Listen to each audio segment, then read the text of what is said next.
Hey guys, tonight we're taking a journey back in time.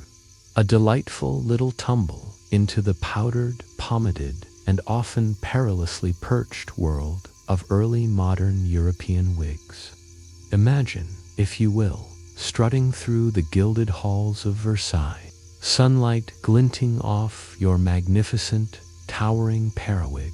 You feel the weight, the sheer architectural marvel of it, sitting there like a fluffy, sometimes lopsided, cloud on your head. Now, picture a gust of wind, or perhaps a sudden, enthusiastic bow, and the heart-stopping lurch as that meticulously crafted, often incredibly expensive, hairpiece begins its slow, inevitable slide towards the polished marble floor. The horror, the sheer indignity. You probably wouldn't survive this social faux pas with your reputation intact, let alone your wig.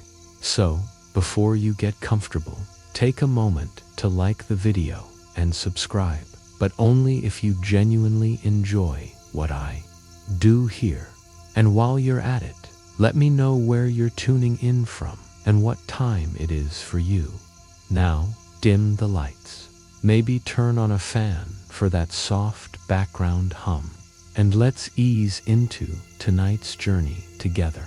You see, 4 centuries, from the late 16th century right through to the end of the 18th, wigs weren't just a fashion statement. They were a societal requirement, a political declaration, and, quite frankly, a biological necessity for many who had lost their natural locks to various ailments. Think syphilis, for instance, which was, shall we say, a rather popular companion in those days. But here's the rub. How did these elaborate, often incredibly heavy, structures actually stay put? It wasn't like they had industrial-strength Velcro or super adhesive spirit gum readily available. You're not just popping down to the local wig shop for a quick fitting and a tube of styling gel. No, you're dealing with human or animal hair, sometimes mixed with vegetable fibers, all artfully arranged over a frame of linen, silk, or even wire, perched precariously atop a head that was probably shaved or, at the very least, severely cropped for comfort and hygiene. The initial adoption of wigs, particularly the grand periwigs of the French court, brought with it a cascade of unforeseen engineering challenges. You might think, oh, it's just hair. But imagine lugging around what could literally be a pound or more of curled, powdered hair. It's like wearing a small, fluffy helmet made of somebody else's scalp. The very first wearers, those trend-setting aristocrats and courtiers, quickly discovered that their magnificent new adornments had a rather unfortunate tendency to go rogue. A sudden movement, a vigorous dance, or even a strong breeze could send a perfectly coiffed creation tumbling. This wasn't just inconvenient, it was humiliating. Your social standing could be measured, in part, by the unwavering stability of your wig. A wig adrift was a social disaster. Historians still argue whether the initial impetus for widespread wearing was purely fashion or genuinely rooted in a need to conceal hair loss, caused by prevalent diseases like syphilis and various scalp conditions. Whatever the origin, once the trend took hold, practicality quickly clashed with aesthetics. Early wigs, often bulky and less refined than their later counterparts, lacked sophisticated anchoring mechanisms. You're essentially trying to balance a small bush on your head. They were often hot, itchy, and, without proper ventilation, quite a breeding ground for lice and other delightful little creatures. So, while you're trying to look effortlessly grand, you're probably also scratching discreetly and hoping your wig doesn't decide to stage a spontaneous rebellion in the middle of a polite conversation. It's a delicate dance, this art of wig wearing, a constant negotiation between gravity, vanity, and the ever-present threat of an itchy scalp. So, you've got this magnificent, often ridiculously large wig, right? But how does it not just slide off your head like a melting ice cream cone on a hot summer's day? Well, the answer lies, in part, in the very foundation of these glorious hairpieces. You see, it wasn't just a pile of hair. It was an intricately constructed marvel of 18th century textile engineering. Think of it like a tiny, wearable building, and the quality of its foundation dictates everything. The earliest wigs, especially those grand periwigs, often began with a caul, a kind of net or cap made from silk, linen, or sometimes horsehair. This was the wig's skeleton, providing structure and something for the individual strands of hair to be attached to. Imagine trying to knit a sweater without needles. That's essentially what it would be like trying to build a wig without a proper caul. The hair, whether human, horse, goat, or even yak, yes, yak, it was surprisingly popular for its texture and durability, though I imagine the smell might have been distinct, was then meticulously hand-tied or sewn onto this mesh. The density of the hair, the tightness of the weave, and the overall shape were all critical.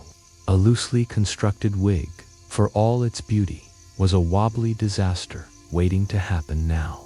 For those truly monumental wigs, especially the more architectural styles, like the French pouf or the English macaroni styles, the caul itself wasn't enough. They often incorporated wireframes or even whalebone supports to maintain their colossal shapes. You're not just wearing hair, you're wearing a miniature sculpture. Imagine the weight. It's like having a small, fashionable birdcage on your head. These internal structures weren't just for shape. They also provided rigidity, making the wig less prone to collapsing under its own weight or shifting unexpectedly. A well-constructed foundation meant the wig had a better chance of staying put, even when you executed a rather dramatic bow to the king or curtsied deeply to a duchess. The material of the hair itself played a role, too.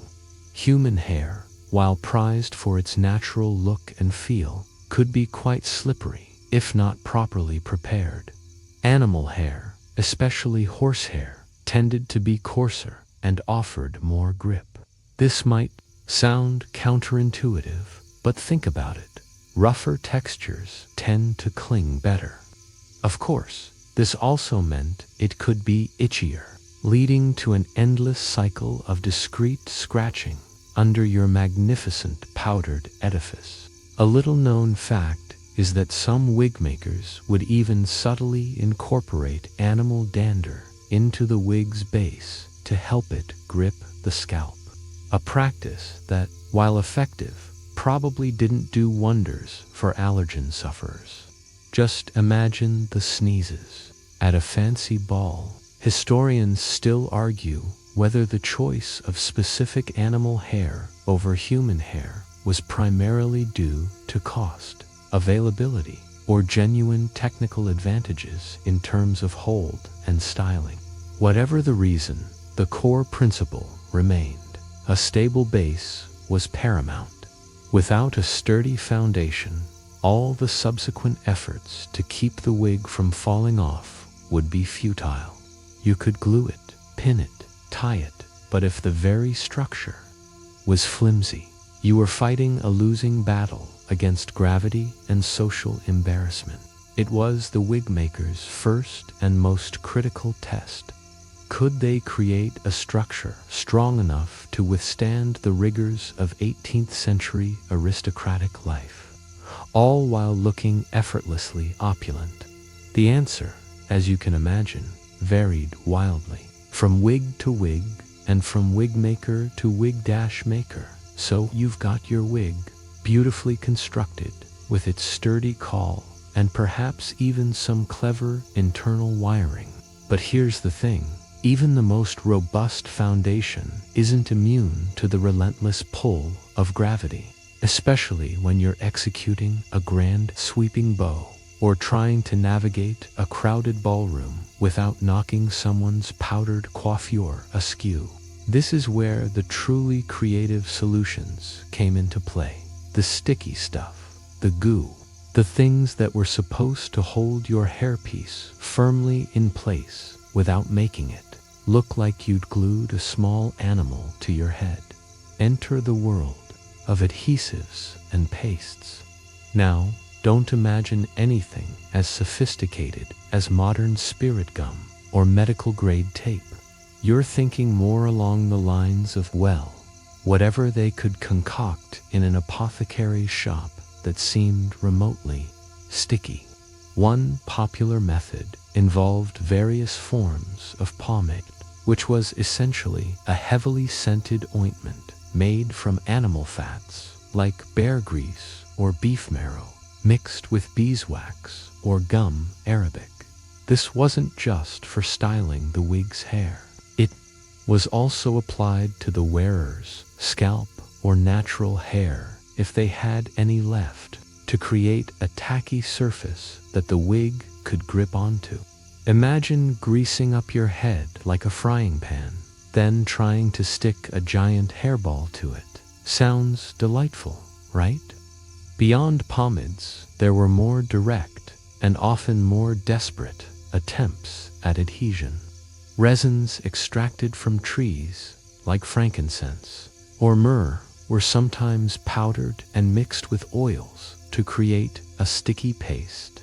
These often had the added benefit of being fragrant, which was a welcome bonus in an era not exactly known for its refreshing personal hygiene. You might also find concoctions involving egg whites, a surprisingly effective, albeit temporary, adhesive that would dry hard and create a kind of natural shellac. The downside: any moisture, a bit of sweat, a sudden downpour, or even just high humidity could turn your egg-white glued wig into a slimy, collapsing mess. And the smell, once it started to decompose, well, let's just say it wasn't Chanel no. 5.A particularly quirky tidbit involves the use of fish glue, derived from the swim bladders of fish. This was incredibly strong once dried, often used in bookbinding and fine woodworking, so why not wigs? The theory was sound, incredibly stronghold. The reality: imagine spending an entire evening at court, your wig plastered to your head with fish glue. The slightest warmth, the subtle humidity, and you might start to detect a faint, briny aroma wafting from your headpiece. It might have kept the wig on, but it certainly wouldn't have won you any popularity contests on the dance floor. Historians still argue whether the occasional use of strong, animal-derived glues like fish glue was a widespread practice or merely a desperate measure for particularly precarious wigs or in theatrical settings. The challenge with all these early adhesives wasn't just their efficacy, but also the inevitable discomfort and the potential for damage to the wearer's natural hair and scalp. Constantly pulling at the hair follicles, trapping sweat and dirt underneath a tightly adhered wig, and then attempting to remove the sticky residue at the end of a long day often led to irritation, infections, and further hair loss. It was a vicious cycle. Lose hair, wear wig. Wig makes you lose more hair. It makes you wonder, sometimes, if the grandeur was worth the constant itching and the lingering smell of rancid bear grease. But for the sake of appearances, for the sake of social standing, early modern Europeans were willing to literally stick with it, all right? So you've tried the greasy pomades and perhaps even braved the fish glue. Your scalp might be feeling a bit violated, but your wig, theoretically, is somewhat attached. Yet, you're still not entirely confident that a sudden gasp of surprise or a vigorous head nod won't send your powdered masterpiece flying. This is where the unsung heroes of wig stability come into play. The humble pins, ribbons, and ties. These weren't exactly high-tech solutions, but in an era before super adhesives, they were absolutely critical. Let's start with pins. Not just any pins, mind you. We're talking about long, often sturdy, and sometimes surprisingly ornate wig pins. These were made of various metals, like brass or steel, and were designed to pierce through the wig's foundation, secure a bit of the wearer's natural hair, if present, or even poke directly into the scalp for a truly locked-in feel. Imagine the sensation of several sharp objects subtly pressing into your head throughout the day. Charming, right? These pins weren't just randomly stuck in wiggy wearers, and their valets or hairdressers would strategically place them around the base of the wig, pushing them in at an angle to create tension and grip. Some pins even had small decorative heads, making them almost like subtle jewelry, though their primary purpose was purely functional. A quirky tidbit. Some reports suggest that wealthy individuals would have their wig pins made of silver or gold, not just for show, but because these metals were thought to have fewer adverse reactions with the scalp than there are the ribbons and ties. These were arguably more comfortable than pins, though perhaps less secure for extremely heavy wigs.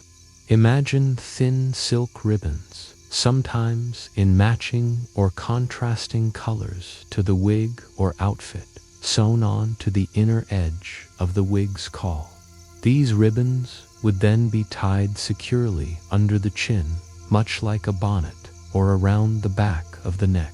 This was particularly common for less formal wigs or for women's styles, providing a simple yet effective anchor. For men, especially those wearing the grand periwigs, a more elaborate system might involve hidden ties that connected to undergarments, or even loops that secured around the ears, much like modern eyeglass frames. The goal was to distribute the weight and provide multiple points of contact, preventing that dreaded forward or backward slide. Sometimes, for added security, a wig might incorporate internal drawstrings within its foundation. These could be tightened once the wig was in place, cinching the base of the wig more snugly around the wearer's head. Think of it like a drawstring on a pair of sweatpants, but for your skull. This method was particularly useful for custom-fitted wigs, allowing for minor adjustments in tension throughout the day, or as the wearer's head size subtly changed due to temperature or swelling. Yes, that was a real concern with these heavy, hot hairpieces. Historians still argue whether the choice between pins and ties was purely a matter of fashion and wig style, or if it also reflected a practical consideration of the wearer's daily activities and need for secure movement. A soldier, for example, would likely prioritize a more robust pinning system over delicate ribbons. Regardless, the combination of these seemingly simple fasteners was a testament to the ingenuity required to manage the ERA's elaborate hairstyles. You're not just wearing a wig, you're essentially lacing yourself into it, hoping that no sudden movement will unravel your carefully constructed facade. So, you've got the wig itself, the sticky stuff, and a generous array of pins and ribbons. You're feeling pretty secure. But what if your natural hair is too thin, too slippery, or simply not there? Or what if you want to protect your scalp from the constant friction and weight of that elaborate hairpiece? This is where the unseen heroes of wig wearing step in. The understructures and caps. These weren't just about comfort. They were often integral to the wig's overall stability, providing a reliable anchor point. Imagine a simple, thin linen or silk cap.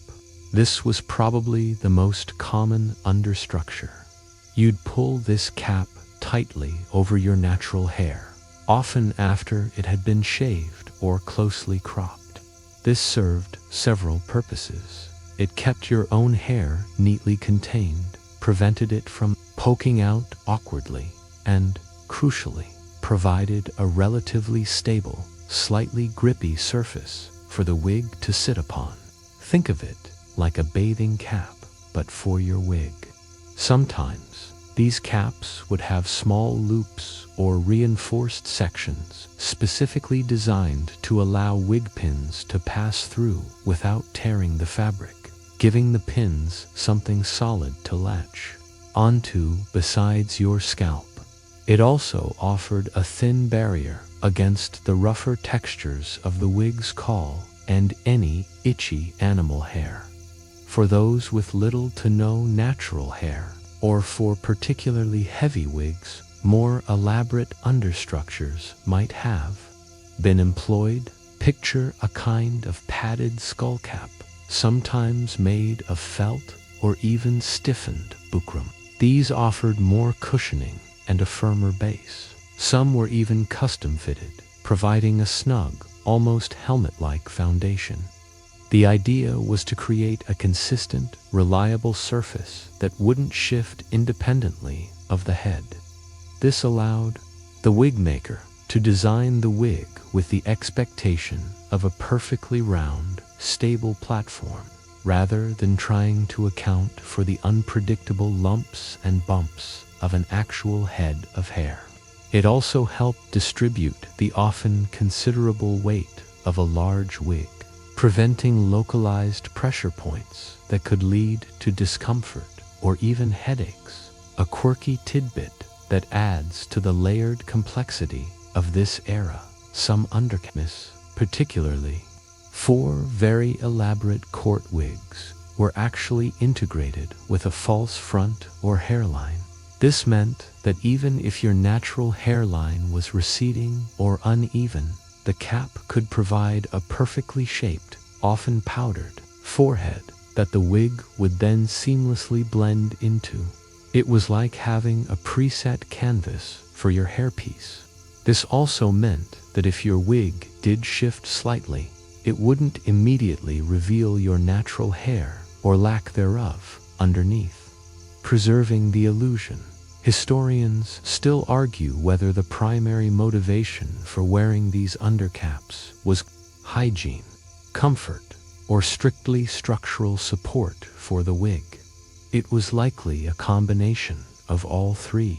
Without them, the magnificent public display of powdered perfection would have been a much riskier, much itchier, and far less stable affair. You're essentially building a mini fortress on your head, layer by painstaking layer, just to make sure your fabulous hair stays fabulous. All right, your wig is on, secured with pins, perhaps some fish glue, heaven forbid, and nestled snugly over a supportive cap. You're ready to face the world, or at least the ballroom. But what happens when you take it off? Because, let's be honest, you're not sleeping in that powdered monstrosity, at least not usually. This brings us to a surprisingly important aspect of wig stability: how these hairpieces were cared for and stored when not gracing their owner's head. Proper wig stands and storage weren't just about preserving the wig's appearance. They indirectly contributed to its longevity and, consequently, how well it stayed on when worn. Imagine a specialized piece of furniture, often resembling a carved wooden head or a simple pillar with a rounded top. This was a wig stand, and it was absolutely essential. When you carefully removed your wig at the end of the day, you didn't just toss it on a chair or shove it in a drawer. No, that would ruin its meticulously styled curls, flatten its delicate poof, and generally condemn it to a short, saggy life. Instead, the wig was placed gently onto its stand. This maintained its shape, allowing the air to circulate and any lingering dampness from sweat, pomade, or even a sudden sprinkle of rain to dry out. A wig that consistently lost its shape due to poor storage would become difficult to wear, prone to slipping, and just generally a nuisance to keep stable. Beyond the stand itself, the environment where the wig was stored was crucial. Wig storage rooms, or even dedicated cabinets, were common in wealthier households. These spaces were often dry, well ventilated, and kept away from direct sunlight, which could fade the powder or damage the hair fibers. Sometimes, these cabinets would even contain small sachets of dried herbs or perfumed powders, not just for fragrance, but also to deter insects like moths, which found natural hair and animal-based adhesives absolutely delicious. Imagine the horror of reaching for your prize periwig, only to find it riddled with tiny holes, the unfortunate victim of a nocturnal moth feast. That's a bad hair day of epic proportions, a quirky tidbit related to storage for exceptionally tall or delicate wigs. Some aristocrats had custom-built glass-fronted cabinets. These weren't just for display. They also protected the wig from dust and accidental bumps, preserving its structural integrity. It's like a personal display case for your hair, a testament to its value and the effort that went into maintaining its shape. A well-maintained wig, one that consistently held its form, was inherently easier to secure on the head. A wig that was constantly misshapen from being thrown haphazardly onto a dresser would require more pins, more desperate adhesive, and more fervent prayers to stay in place. Historians still argue whether the elaborate storage methods were driven more by the high cost of the wigs themselves or by a genuine understanding of how to preserve their delicate structures for repeated wear. It's likely a bit of both. The truth is, caring for a wig was an art form in itself, requiring diligence and specific tools. So, while you might not think of a wooden head as a direct method of keeping a wig on your head, its role in maintaining the wig's structural integrity over time was absolutely vital. It ensured that when you did put it on, it fit as intended, providing a stable platform for all those glamorous, precarious curls. You've got the wig, the glue, the pins, the undercap, and even a fancy storage solution. But let's be real, why did people even bother with all this fuss? It wasn't just about covering up a bad hair day or a receding hairline. The sheer effort involved in securing these monumental hairpieces points to a deeper truth. Social status and style were inextricably linked to wig size and intricacy, and by extension, to the methods used to keep them from falling off in the early modern period, especially from the mid-17th century through the 18th century.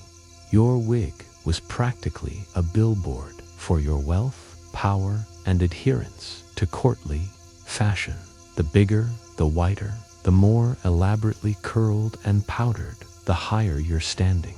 Think of King Louis XIV of France, the ultimate trendsetter, whose early adoption of the full-bottomed periwig for reasons of vanity. He started losing his hair young quickly, made it mandatory for any self-respecting gentleman. A wig that kept its perfect form, defying gravity and the jostle of court life, subtly signaled your affluence. You could afford a top-tier wig maker, high-quality materials, and the attendance necessary to ensure its flawless presentation. The sheer size of some of these wigs directly impacted the need for robust securing methods. Imagine the hedgehog style of the late 18th century, or the colossal poof popularized by Marie Antoinette, often adorned with elaborate scenes, miniature ships, or even baskets of fruit. These weren't just hair, they were architectural statements. The more hair, the more ornamentation, the heavier the wig. And the heavier the wig, the more critical it became to employ every trick in the book: the pins, the ties, the firm undercaps, the sticky concoctions, to prevent a catastrophic collapse. A perfectly stable, towering wig showed you were not only rich enough to afford it, but also had the resources and perhaps the pain tolerance to keep it immaculately in place. Conversely, a wig that constantly slipped, tilted, or, heaven forbid, fell off in public was a source of immense social embarrassment.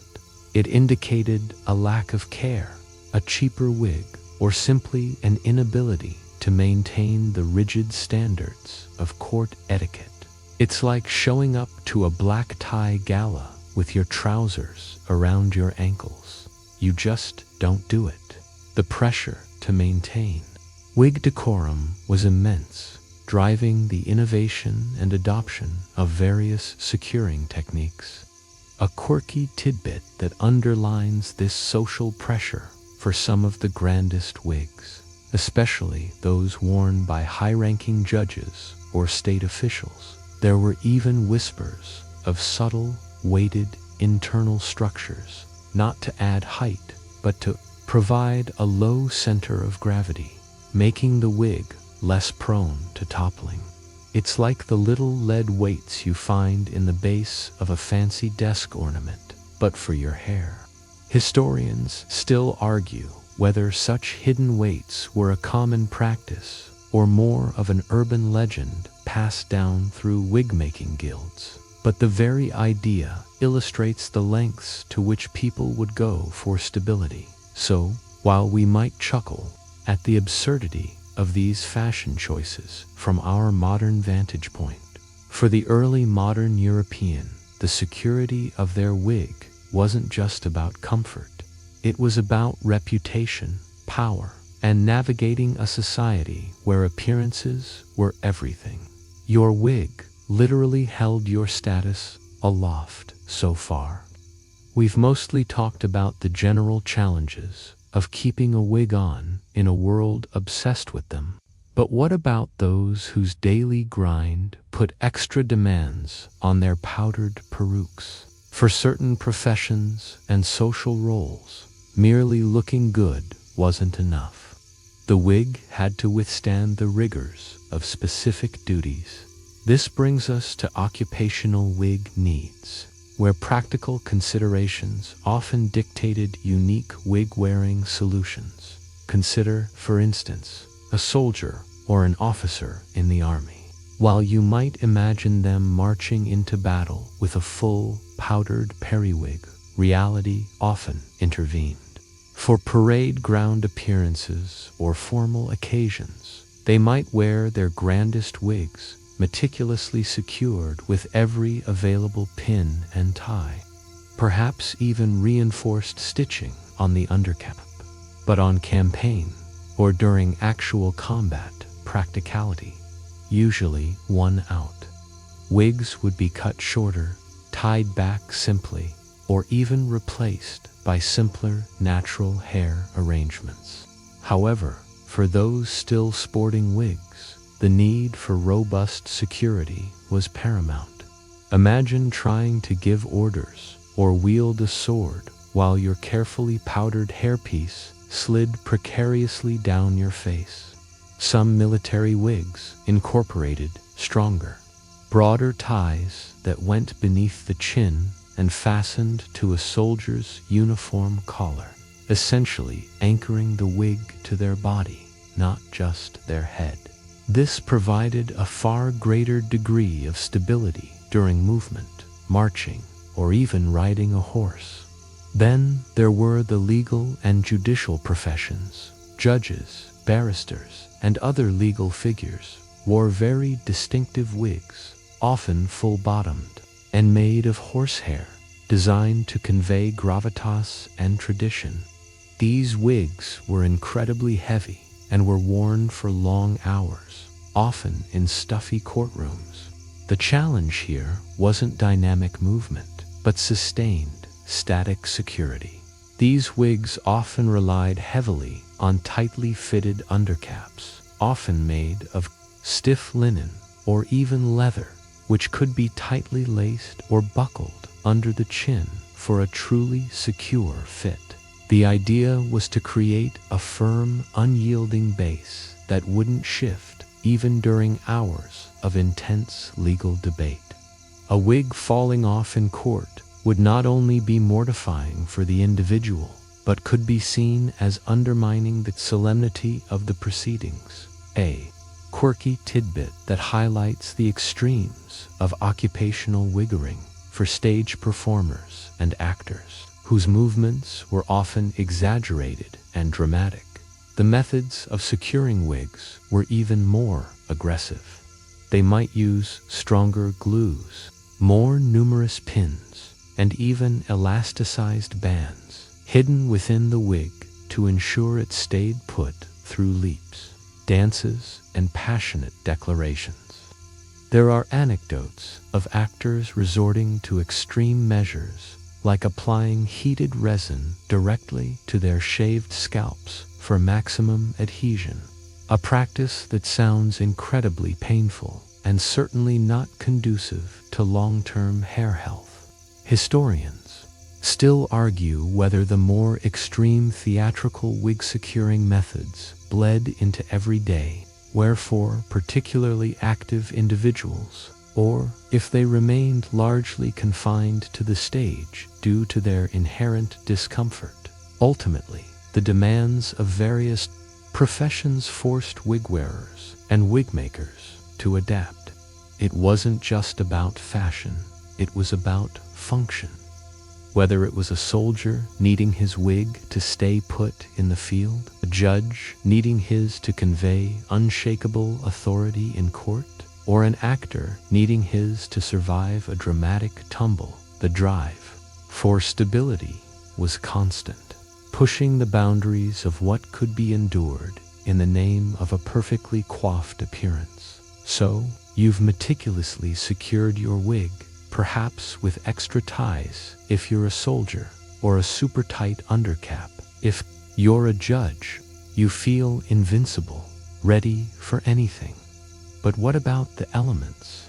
The early modern world wasn't exactly known for its climate-controlled environments. This brings us to a major antagonist in the wig-wearing saga: climate and environment, especially heat and humidity, which posed significant, often inescapable, challenges to wig stability.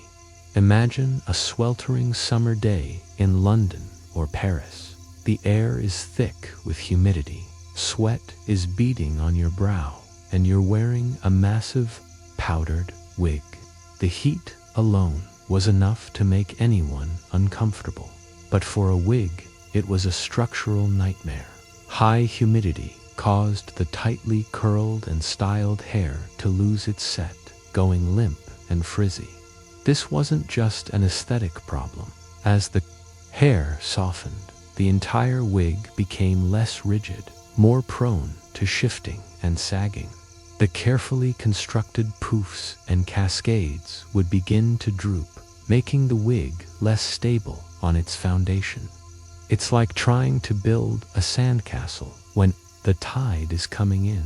your perfect creation slowly but surely loses its definition. And then there's the sweat. Oh, the sweat. Underneath that heavy, often tightly fitting wig and undercap, your scalp would be perspiring. This moisture was a double-edged sword. On one hand, it could soften any adhesive pastes or pomades you'd used, causing them to lose their tackiness and become slippery. Imagine your fish glue turning from a firm bond into a slimy, pungent mess. On the other hand, the combination of sweat and powder made from finely ground starch, usually wheat or rice, could create a pasty residue that was incredibly uncomfortable and, over time, could lead to skin irritation. A perpetually damp and shifting wig was not only prone to falling off, but also a breeding ground for unpleasant odors, and as we've touched on before, unwelcome visitors like lice. Wind was another formidable foe. A sudden gust, whether from an open carriage window or a particularly drafty grand hall, could lift, shift, or even completely dislodge a wig that wasn't sufficiently anchored for outdoor excursions. Especially for those on horseback, riders might use extra robust ties or even nets over their wigs to prevent them from being literally blown away. It's like wearing a very fancy, very expensive sail on your head, a quirky tidbit that demonstrates the struggle.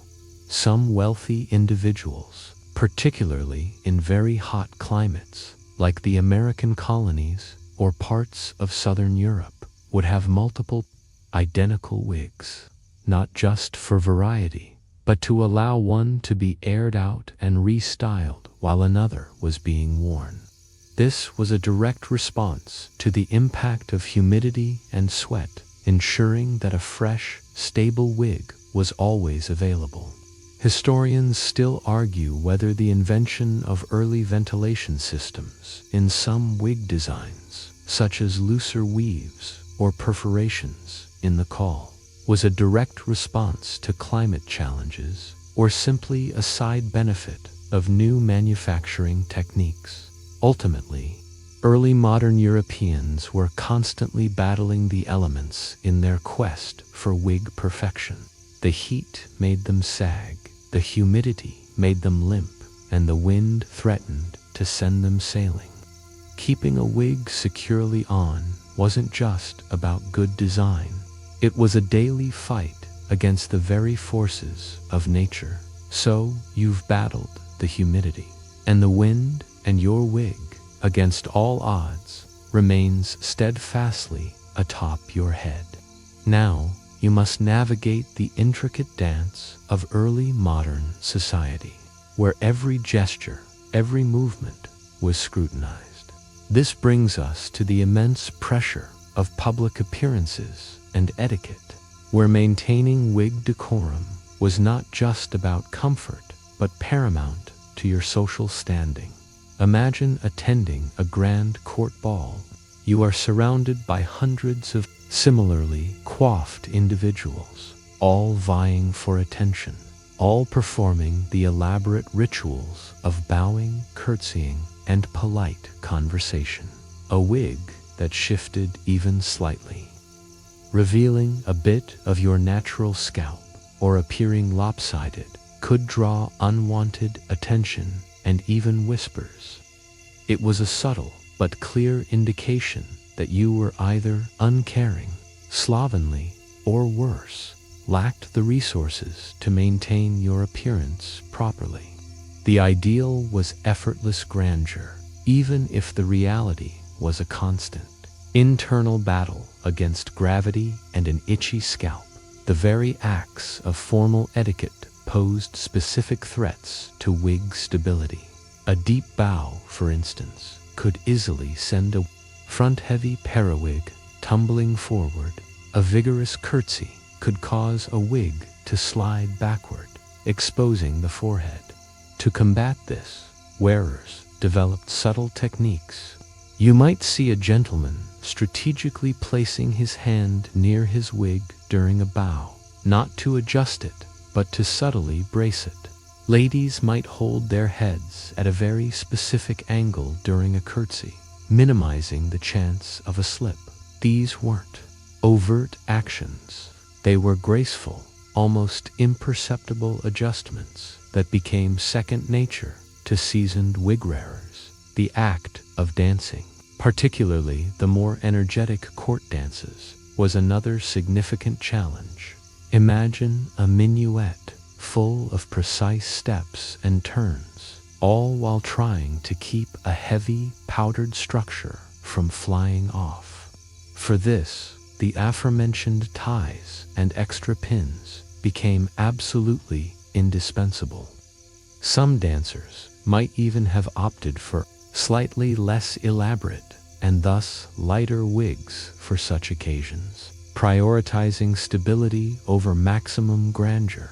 A mainstream historical fact here is that the widespread popularity of dance manuals during this period often included sections on proper posture and deportment, which, while not explicitly mentioning wig security, implicitly guided movements to maintain overall composure, including that of your elaborate hair.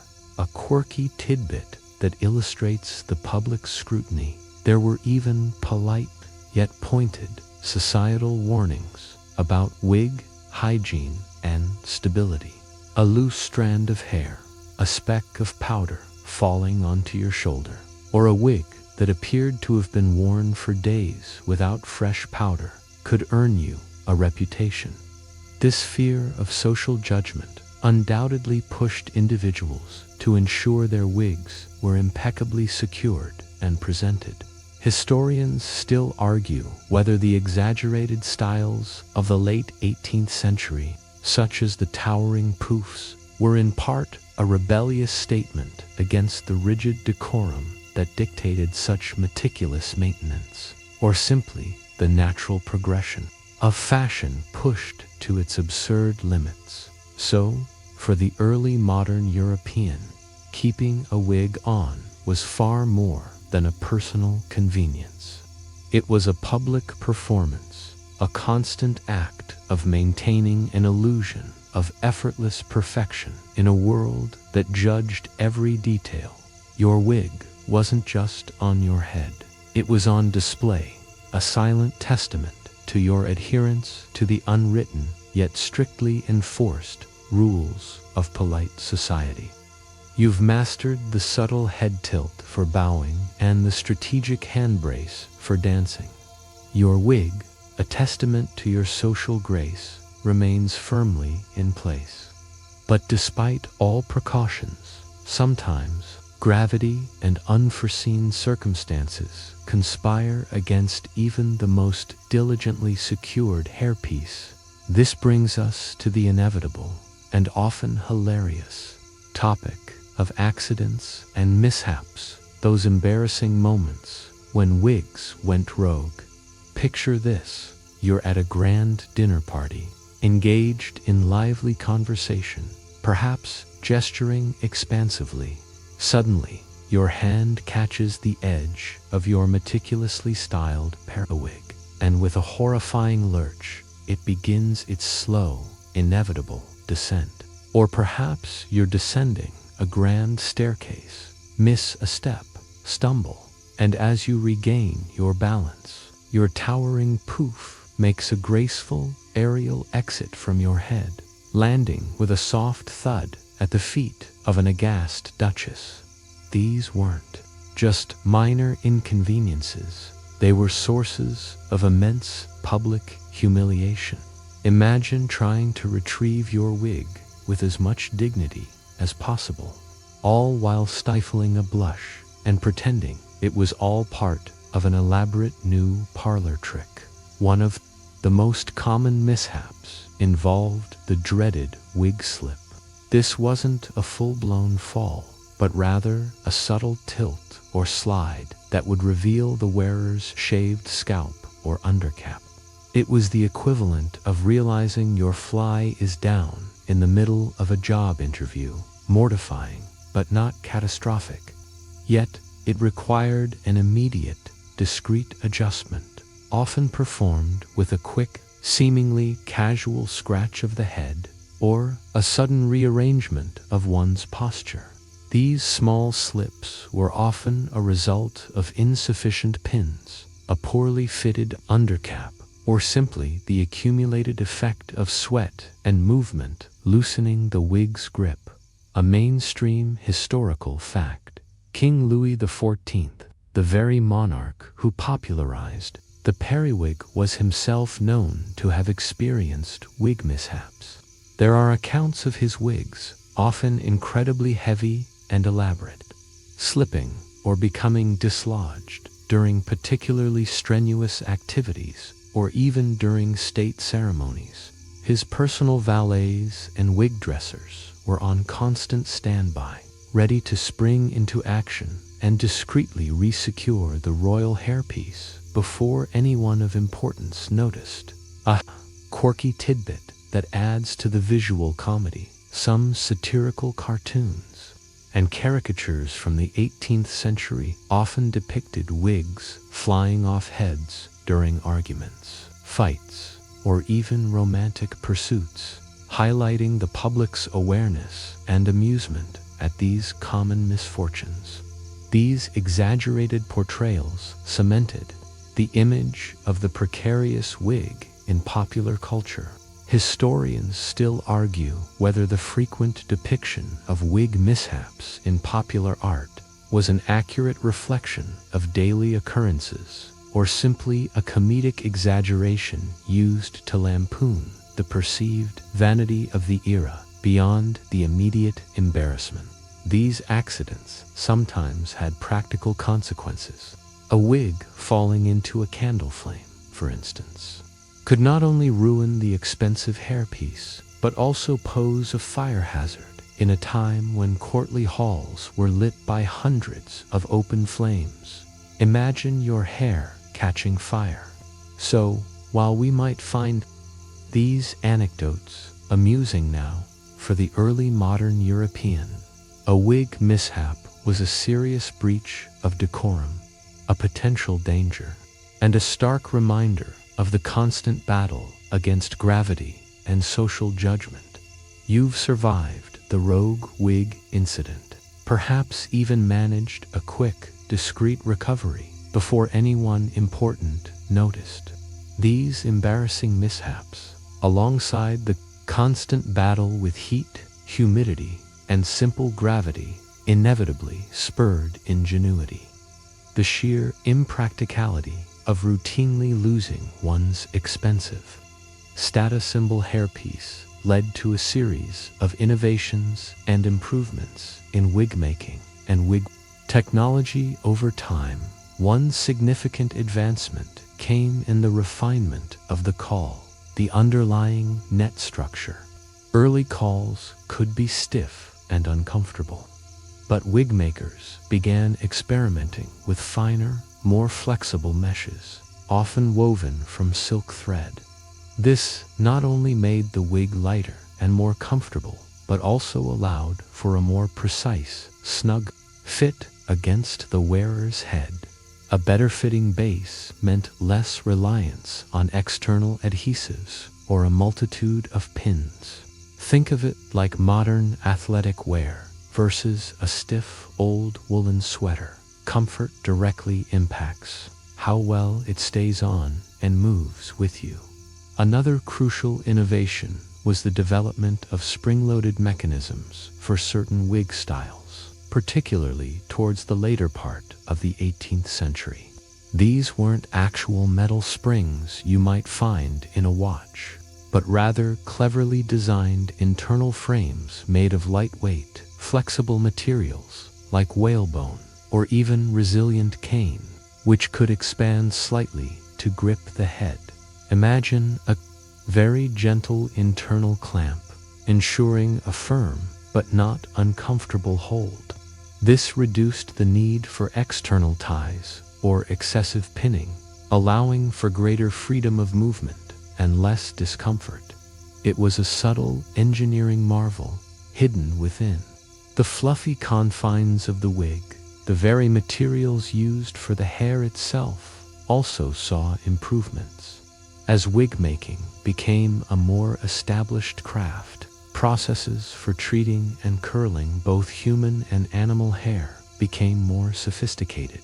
Wigs were able to hold their shape better, even in humid conditions, which indirectly contributed to their stability on the head.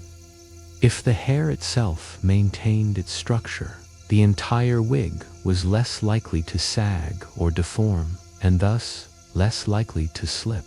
This also led to a gradual decrease in the reliance on heavily greased pomades, which, while sticky, also added weight and could make the wig more prone to slipping if they melted. A mainstream historical fact, the late 18th century saw the widespread adoption of lighter, often smaller wigs and hairpieces, moving away from the colossal periwigs of previous eras. This shift in fashion itself was a major innovation in stability, as a lighter wig is inherently easier to keep on. This change wasn't just about aesthetics, it was a practical evolution born from the difficulties of maintaining the larger styles. A quirky tidbit is the anecdotal evidence of wig adjusters or wig engineers emerging as specialized craftsmen.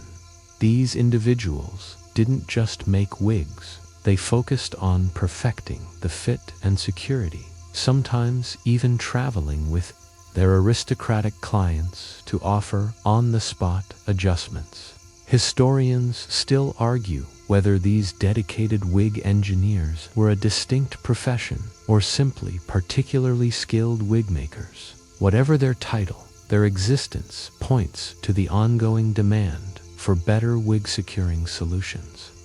These continuous, often subtle, improvements gradually transformed the perilous act of wiggering into a more manageable, albeit still elaborate, affair. So, the wig-wearing experience gradually became less of a constant battle and more of a manageable fashion choice, thanks to those clever innovations.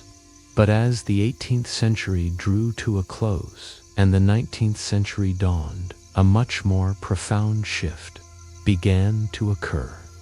One that would dramatically reduce the need for all those intricate securing methods. The decline of wig popularity itself. This wasn't just a stylistic whim.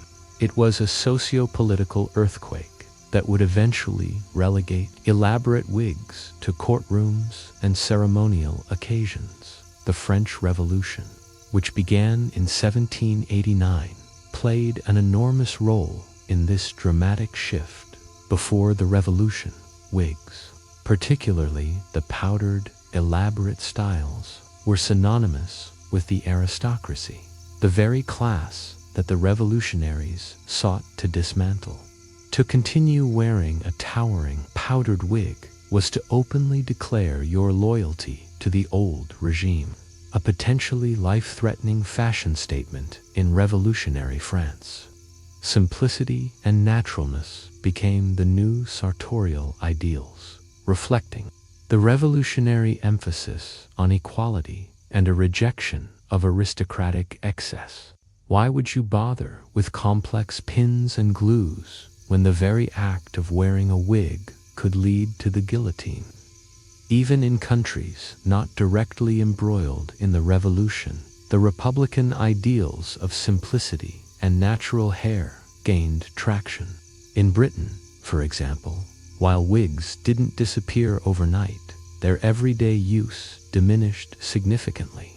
Gentlemen began to favor their own natural hair, often cut shorter and styled in simpler, less formal ways, influenced by classical Greek and Roman aesthetics, which emphasized natural forms.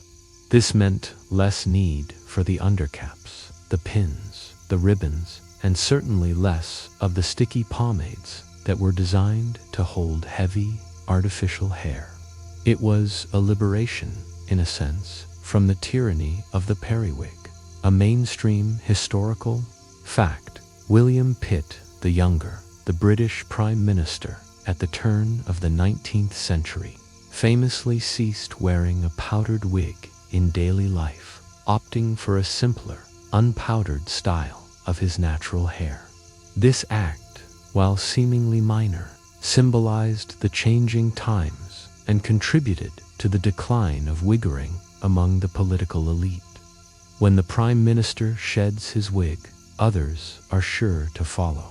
A quirky tidbit that demonstrates the changing sensibilities. The production of wig powder, a massive industry in itself, plummeted. The demand for horsehair, yak hair, and human hair, once so valuable for wig making, significantly decreased. Wig makers, once highly sought-after craftsmen, had to adapt their skills or find new trades. Historians still argue whether the decline of wig popularity was solely a political statement, or if it also reflected a growing weariness among the populace with the discomfort and expense associated with maintaining such elaborate hairstyles. Perhaps people were simply tired of the constant itching and the fear of their wig flying off at an inopportune moment. So, while the innovations in wig securing technology certainly made life easier for wig wearers, the ultimate solution to the problem of how to keep your wig from falling off was simply to stop wearing wigs altogether. Fashion, driven by seismic political and social shifts, proved to be the most powerful force of all, finally freeing heads from their elaborate, often precarious, powdered burdens. So, the wigs largely came off, and with them, the daily anxieties of pinning, gluing, and praying they stayed put. Yet, the brief but impactful reign of the wig didn't vanish entirely without a trace. The methods and ideas developed to keep these elaborate hairpieces from falling off left an interesting legacy in modern dress, and even influenced our understanding of personal adornment. Think about it. The concept of an understructure to create a desired shape or provide a stable base for an external garment. While not for wigs, this idea persists in modern fashion. Consider the stiffening in a bridal gown, the internal boning in a corset, though thankfully much less restrictive now, or even the structured shoulder pads in a jacket. These are all distant echoes of the wig maker's call, an internal wire. Frames designed to hold an external element in a specific, desirable shape, and often to prevent it from shifting. The principle of creating a stable foundation for an elaborate overlay is a direct inheritance from the wig era. Even the humble hairpin owes a debt to its wig-securing ancestors. While modern hairpins are usually smaller and designed for natural hair, their fundamental purpose to secure hair in a particular style or location is a direct lineage from the longer, sturdier wig pins used to anchor those massive perukes. The idea of strategically placed, discrete fasteners to hold an elaborate coiffure in place is a concept perfected during the wig age. You might not be piercing a caul, but you're still using a similar tool for a similar purpose. A mainstream historical fact that highlights this legacy is the continued use of wigs in specific ceremonial contexts. The legal profession in many Commonwealth countries, for instance, still wears traditional horsehair wigs, while modern versions are undoubtedly more comfortable and better secured. They represent a direct, unbroken line from the wig-wearing habits of the 18th century. Judges and barristers might not be using fish glue, but the necessity of keeping that wig firmly in place for hours in a courtroom still influences their design. A quirky tidbit that reflects the lasting impact: the very term periwig, eventually shortened to wig, becoming a common household word. It's a linguistic legacy, a simplification born from widespread use that demonstrates how deeply ingrained these artificial hairpieces became in the collective consciousness. Historians still argue whether the occasional brief resurgences of wig popularity in later centuries, like the elaborate styles of the Victorian era for certain occasions, were purely nostalgic fashion statements, or if they also incorporated some of the hidden stability techniques perfected during the 18th century. So, while you no longer need to worry about a sudden gust of wind exposing your shaved head in the middle of a polite conversation, the ingenuity, the discomfort, and the sheer creativity involved in keeping those early modern European wigs from falling off didn't just disappear. They quietly influenced fashion, design, and even our language, leaving a subtle yet enduring mark on the way we dress and adorn ourselves today. So, we've journeyed through the wild, wonderful, and sometimes profoundly uncomfortable world of early modern European wigs and the Herculean efforts to keep them from tumbling. From greasing your scalp with bare fat to subtly impaling yourself with pins, from battling humidity to surviving social humiliation, the ingenuity was truly something to behold. This brings us to the enduring wig wisdom, a final reflection on the sheer determination and cleverness of our wig-wearing ancestors. What this historical deep dive truly reveals is humanity's unwavering commitment to appearance, status, and the prevailing fashion, no matter how inconvenient or uncomfortable it might be. They didn't have the luxury of synthetic materials, advanced adhesives, or climate-controlled environments. They worked with what they had: natural fibers, animal products, and good old-fashioned grit. The solutions they devised, from intricate netting to strategic pinning and even the desperate use of rudimentary glues, were a testament to their resourcefulness. They understood the physics of weight distribution, the mechanics of friction, and the social imperative of maintaining a flawless facade. Think about the patience of the wig makers, meticulously hand-tying thousands of strands of hair onto a delicate caul, knowing that the ultimate success of their creation rested on its ability to stay put. And consider the resilience of the wearers, enduring hours of heat, itchiness, and the constant, underlying fear of a public wig malfunction. It makes you appreciate the relative ease of our modern hairstyles, doesn't it? Just a quick spray of hairspray, a few bobby pins, and you're generally good to go. A mainstream historical fact that encapsulates this enduring wisdom is the sheer longevity of some wig-wearing traditions, particularly in legal and ceremonial contexts. The fact that these traditions persist speaks to the deep cultural significance wigs once held, and the successful methods developed to ensure their stability allowed them to endure for centuries. It's not just a quaint historical curiosity, it's a living legacy, a quirky tidbit that puts a bow on our journey even today. Professional wig makers and theatrical designers still study and adapt these historical methods, finding inspiration in the ingenuity of the past.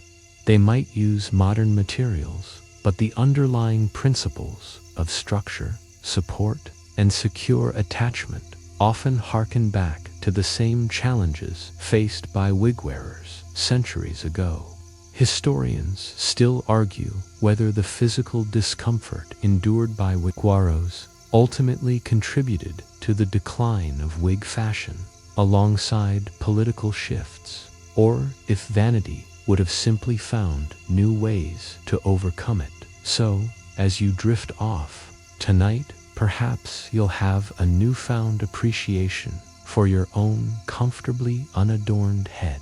The next time you see a portrait from the 18th century, take a moment to marvel, not just at the grandeur of the wig, but at the invisible battle that was fought daily to keep it perfectly poised.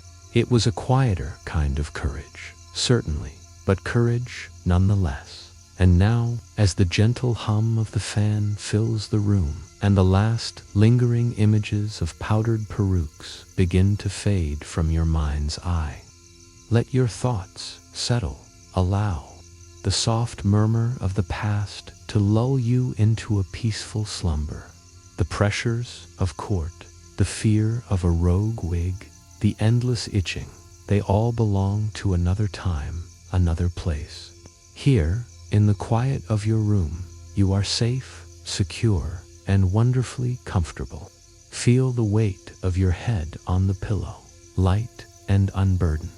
Let your breath deepen, each exhale carrying away any last vestiges of the day's worries. The history is told. The journey is complete. Rest now, truly rest.